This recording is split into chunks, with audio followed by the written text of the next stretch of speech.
Hi everyone, this is a third video um, as kind of a set of resources for your self-directed week, but also sort of, to sort of refer to and come back to, I think, as you go on through with the component one work on PY7022 addiction psychology, this essay work, this 2,000-word essay. I think this is another resource to add to those previous videos on referencing and on structure. And this will be, I think, the shortest of the three, but it's really just a focus on summarizing. And we did a bit of that in the last couple of videos where we were looking at summarizing those two studies that I've done on non-drinkers. So that gave you a bit of a start. And I think what I'll do here is really just sort of give you a little bit more sort of detail about the range of different things that you might be summarizing. So let's sort of have a new page here. What's the trick with summarizing? What sort of things can we think about summarizing? So maybe, like, I think the things you're thinking of using for your essays are going to be, in terms of referencing, it's going to be referencing theories. So you might be referencing the incentive desensitization model, which you might read about in the Chandler and Andrews book. But then you also could quite usefully reference a systematic review or a study that kind of provides some evidence that supports or doesn't that particular theory. And that shows that you're able to do different things. And that's relevant when we think about the assessment criteria. We look at the assessment criteria briefly. Then you have kind of landscape page, and you have this for the second component too, by the way. But you have this landscape page that sort of takes you through the different things you need to do, and you need to have that knowledge and understanding of module materials. You need to have more than that, don't you? You need to have use of evidence. And if we look at the pass material, the pass, the response that would get a pass mark, it's about having fairly good use of evidence, but also good deployment of them in the essay, the fair evidence of reading from beyond course materials, and perhaps reasonable sense of skills involved in kind of selecting and summarizing evidence. And then that will become stronger as we get to the merit. There'll be better kind of summarizing, better reporting of findings, better evidence of material from beyond the articles from beyond the core course materials, beyond the core textbook, beyond the slides. So that sort of thing of using evidence, finding it, using it, summarizing it well, being a bit critical about it, perhaps, is all going to be important. Being critical's there. Being critical doesn't mean sort of tearing something to pieces and saying, look, this is a terrible study. It just means saying, look, it's these are the findings, and maybe we can sort of be critical about some aspects of the methods used here, and we can talk about that more in the class if that would be useful. But if you look here, as we've been going through these videos, look down this, we've actually sort of been referring to all these different parts of the marking criteria, the knowledge and understanding of module materials, using evidence, essay structure. We had that whole video, didn't we? Kind of that second video was focused on essay structure, and that video kind of dovetailed into the idea of question focus, having those signpost bits, having those bits that were in purple color that explicitly and consistently address the essay question. Having a bit of a critical style is important, and the general quality of the written style. I mean, that's for any essay, that's going to be important. But hopefully you get a sense of how I'm not just doing these videos in the abstract. I'm not just doing them as kind of a general supportive thing. I'm doing them in alignment with the essay marking criteria. So these are all kind of the skills to develop that are going to help you get a good sort of level of application to each of these different kind of considerations when you're writing your essay for this module. Anyway, that's the guidelines document, by the way, so you can download that from the assessment bit of 7022 WebLearn. Okay, so let's go back to this, back to thinking about summarizing. Well, part of what you might be summarizing might be something like thinking about summarizing one of the theories. And I think the key thing here is to not have too much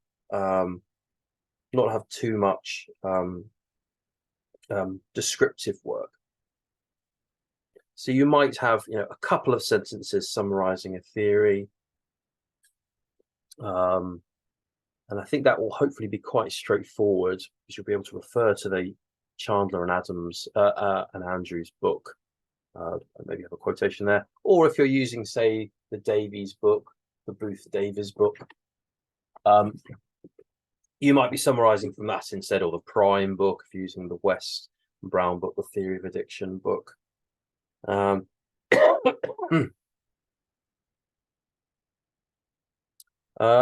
you know, there could be different ways of doing this. Here's a really simple way. So you could have something, let's think of, you know,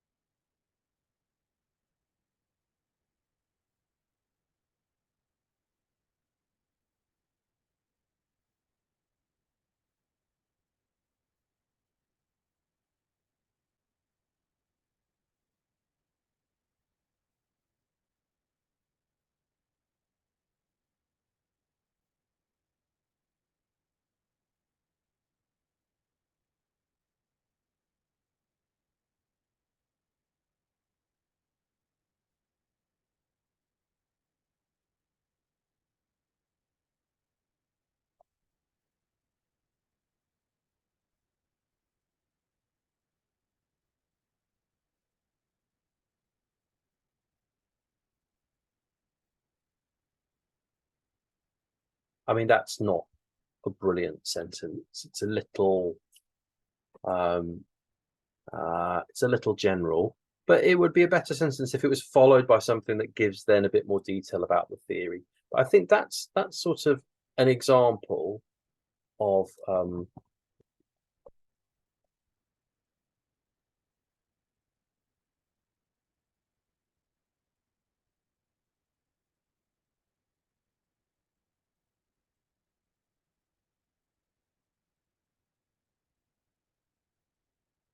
so I'm just adding that in to give you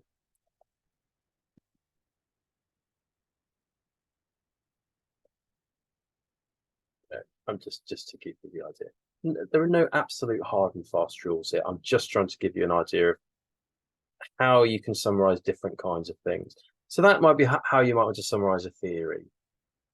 Note that if you've done that, if you've written like that, then you're sort of saying to the reader, I have referred to Davies 1997 rather than Chandler and Andrews 2019, and that would be a secondary reference then, because you're not reading the Davies 1997, but you're reading about it in the Chandler and Andrews 2019 book. So getting it right about primary and secondary referencing is important, and check in with me if you're not sure about the difference of those two things. And then having a bit more detail and then a bit of evidence for the theory. And with that theory, you know, a lot of the evidence is in that book. It's in the Myth of Addiction book. You can, you know, there's you know, tons of studies that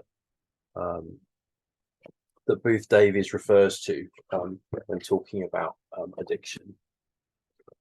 Okay, so that's sort of summarizing theories. Summarizing, how about summarizing?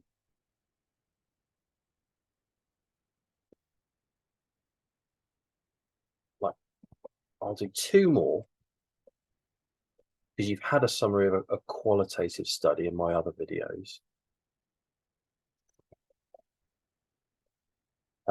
And these are just to give you an illustration. So I'm going to look up, I'm going to cheat and look up studies that I know pretty well, so that I can do this just now live for the video. We'll look at this 2016 study, which is a study, you guessed it, that I did. It's a quantitative study. It's quite, it's a standard type of quantitative study that's, a cross-sectional sample. University students were the participants, self-report measures, looking at, and it's a multiple regression analysis. But it's quite a nice example of the kind of study you can kind of summarize, that you might come across to summarize. There we go. Done something there where you press the Windows button and write, and that sort of puts it where you want it on the screen. As I do that, it changes it all around. But that's that's quite a nice setup there. Having the PDF on this side, and then having your notes on this side, and that links to something else we talked about in class, which is that risk of plagiarism and writing in your own words. That's really, really key. So you'll need to be submitting your draft essay work to turn it in, before you do the final submission, to check similarity, to check you don't have too much similarity to online sources.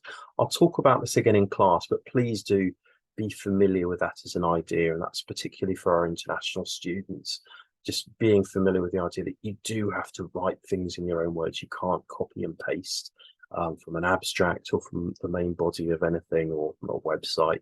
You have to be writing in your own words, and that's important because it shows us as the markers, as the readers of your work, that you understand those ideas really well. If I spelt that properly, I was just saying you want the American spelling of the Z, and I'll give into it on this occasion. All right, so how are we going to summarize the study here? Well, do have a look at the abstract. The abstract's a really sort of good place to start. That gives us that kind of initial headline sort of news about what a study found. I mean, the title gives us a really clear insight to what the study is about. So, I mean, looking at the links between these prototypes that I was measuring and students' drinking plans, I'll have to remind myself what I found here. So what were the findings from this study? Well, something like well,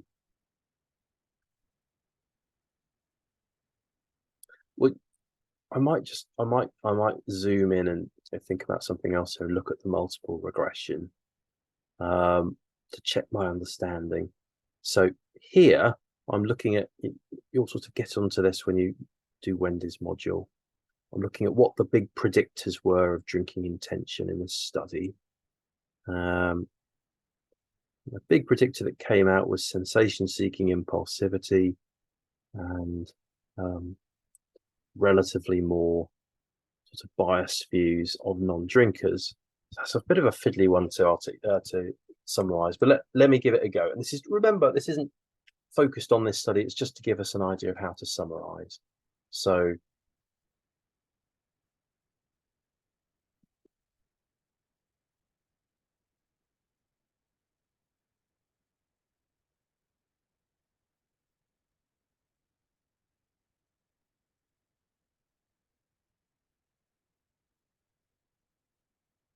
what kind of sentence is that? See if you can remember from my last videos what kind of sentence that is.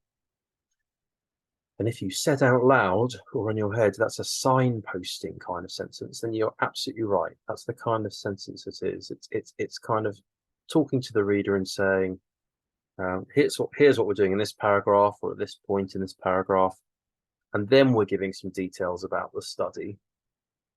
So how should we summarize this study? Something about the sample.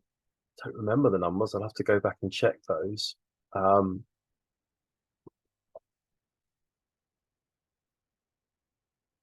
And we can give some details about, the design of the study here, a cross-sectional survey of, what was it, 548? I have to go back and check.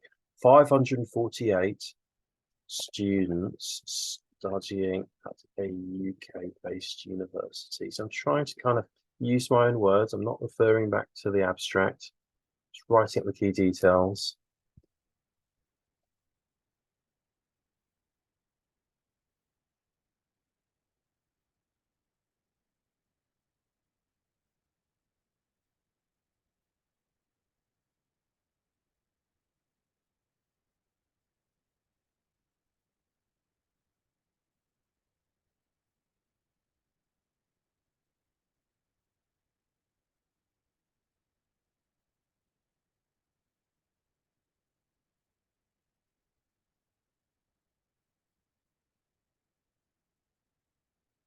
Now I'm correcting myself as I go along. Not just that sensation-seeking impulsivity predicted drinking intention, but it was higher levels of sensation-seeking and relatively unfavorable use of the prototypical non-drinker predicted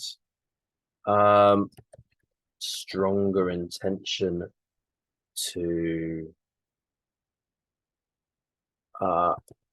get drunk in the following week, because I think that's the variable. It might be the following month. I must have got that wrong. And once again, I think it's Connor and Divisa, isn't it? 2016. So I've kind of cheated there a little bit because I know this study. But, you know, you could get information from the results there. It's a bit fiddly because this relative sociability prototype is a bit of a mouthful. But really, it's just something like relatively unfavorable views of the typical kind of non-drinking student. It's a measure that's about that. And it's that and higher levels of this personality trait called sensation-seeking impulsivity. They were kind of correlated. They predicted greater intention to get drunk in the following week. They also predicted lower intention to heed government recommendations.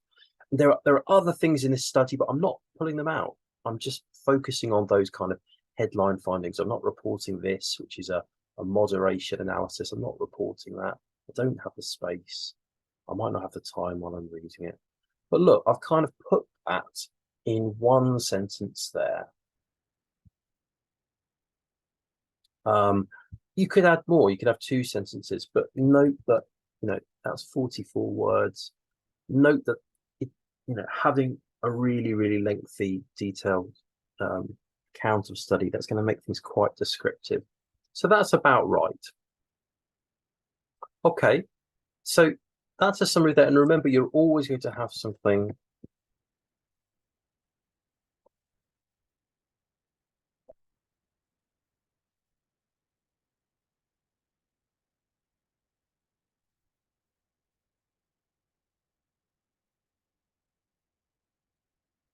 So I'm just adding that there, so that things are, so that it's clear. That we need those kinds of linking sentences. So we have the material that's kind of taken from the abstract, taken from the article, but then we have those linking sentences. So that's an example of summarizing a quantitative study. That could be double the length, that'd be fine. Much more than that, and it's going to be a bit too descriptive. When you're reading these articles, I know they're long and they take time. Start with the title to see if you're interested in it at all, and if it's going to be relevant. A lot of them can be made relevant, by the way, so don't worry about finding the perfect articles. The systematic reviews and meta-analyses are good because they kind of summarize lots of different studies, and I'll summarize that as my third and final article to give you a sense of those. But this is, this was an essay that was all about, predictors of university student drinking, which isn't a million miles from something on addiction anyway. Then this would be a perfectly reasonable article to include there.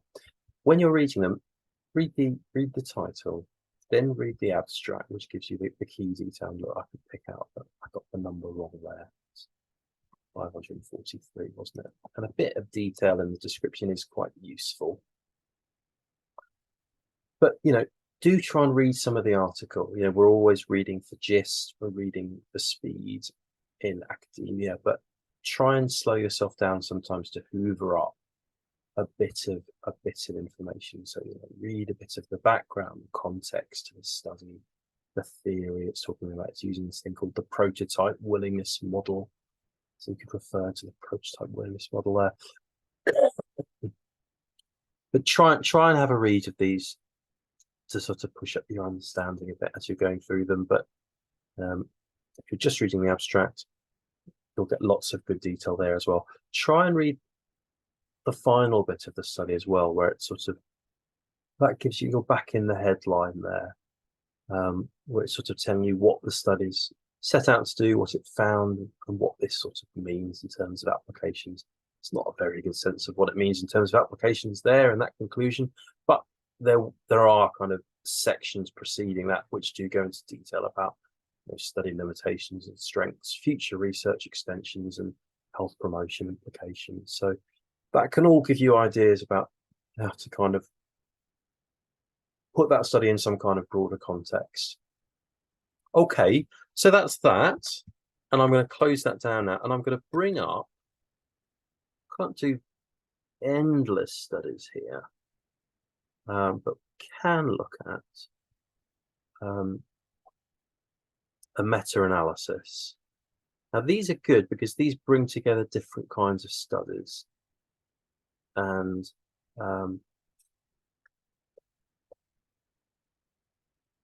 so you could have a meta-analysis about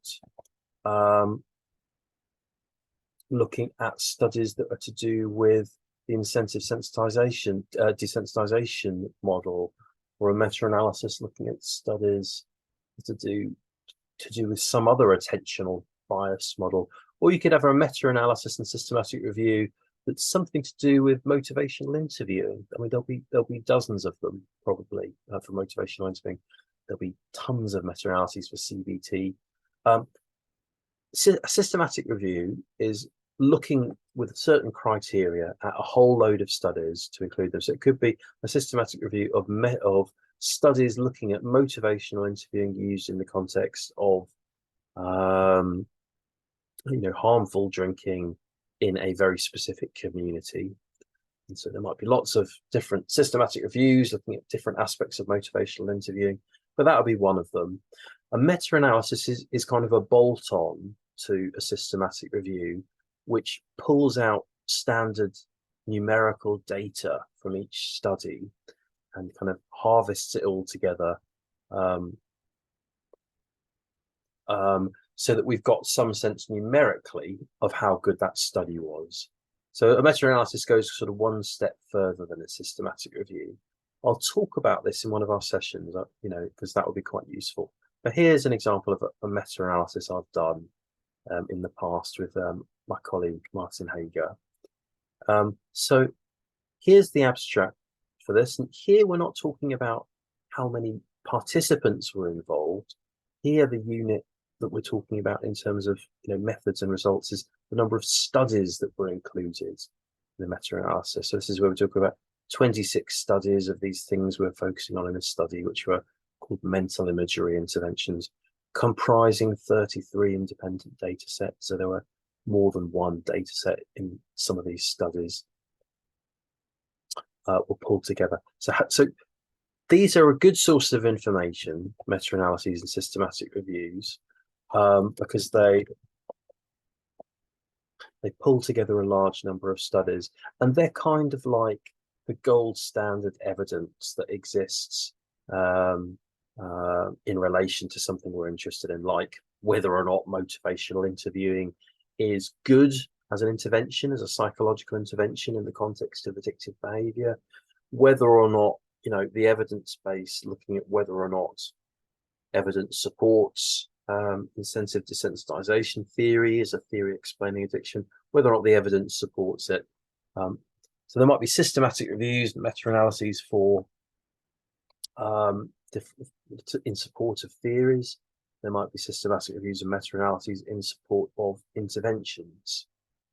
And here you could say something like, remember this isn't an addiction focus with these summaries that I'm doing here now. So try and think laterally and think about how what I'm doing could apply to your addiction essay.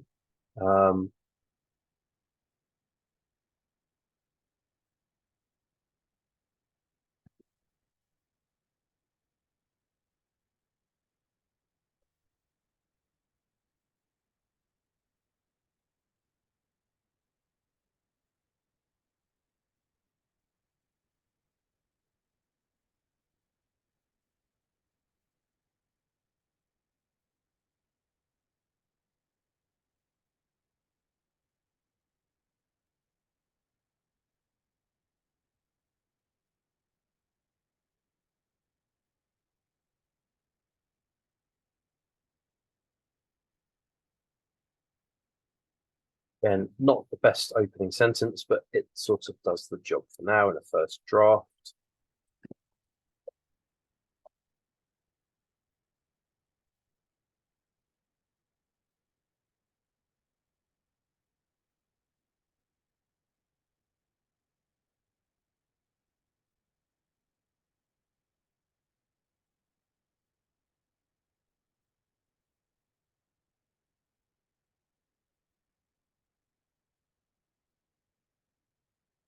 You know, I'm changing my language as I go through. I was thinking, oh, that's a little bit wordy.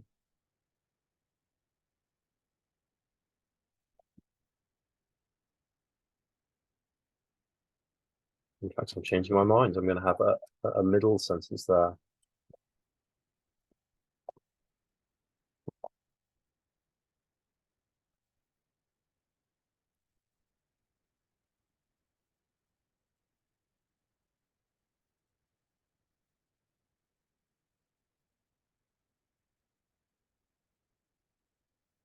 Not a great sentence, but it takes me on to the next sentence I want.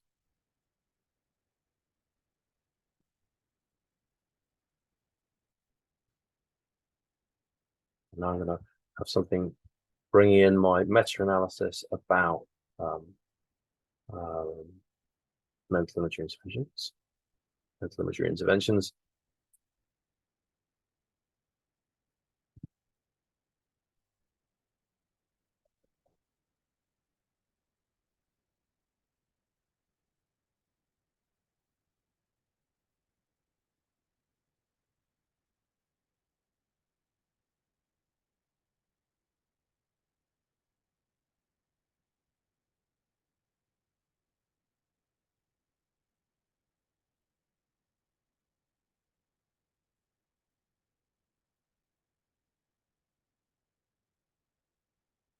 I'm just reminding myself what I found here.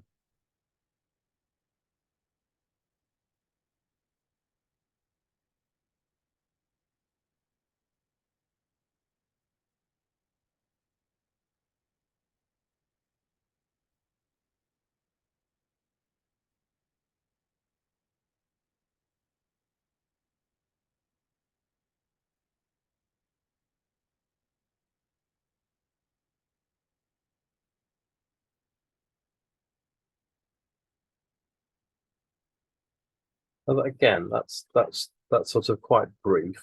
I'm going to say ignore there. So I want to have the English spelling of behavioural. But that shows you roughly how you could summarize that. And notice that I'm just pulling out the key details there. On 26 studies, I'm not going in and adding the 33 independent data sets. 26 studies of mental imaging intervention, for health and change.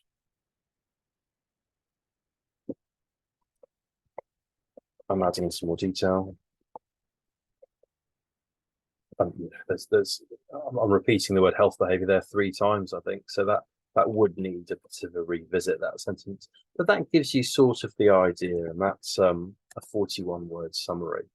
So try and keep your summaries around the 50, 60, 70 word mark, but don't compromise on detail there. Try and get a bit of detail in there. And some of the phrasing here isn't perfect, but it's sort of okay. And then, like all the other things, I'll need to have the the reference at the end. I go to Google, good old Google Scholar, and I'm actually going to see if it recognizes it without anything there.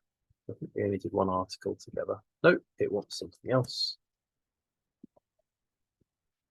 Let's see if it recognizes that. No, it doesn't recognize that either. If it recognizes that.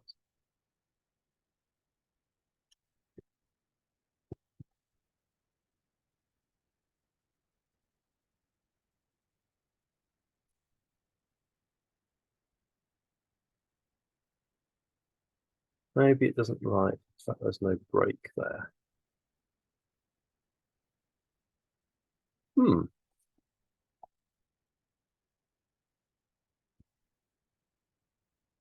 Okay. Ah, I've done something strange there.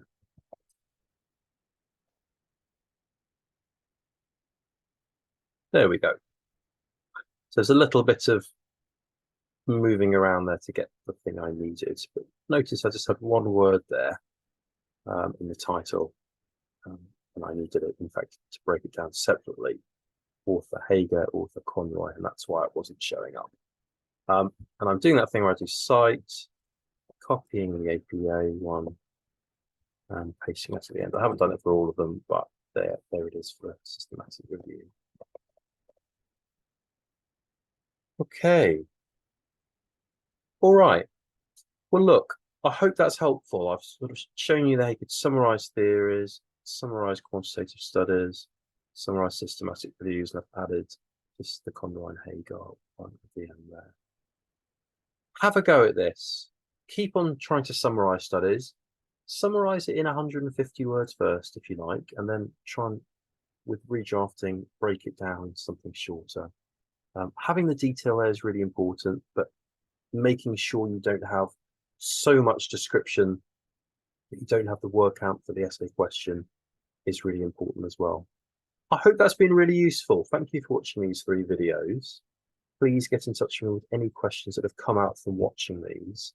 And good luck with referencing, with structuring your essay, and with summarizing articles to go in your essay. I hope these have kind of equipped you with some skills to now deploy for the 7022 essay work, and get in touch with any questions that have come up at all.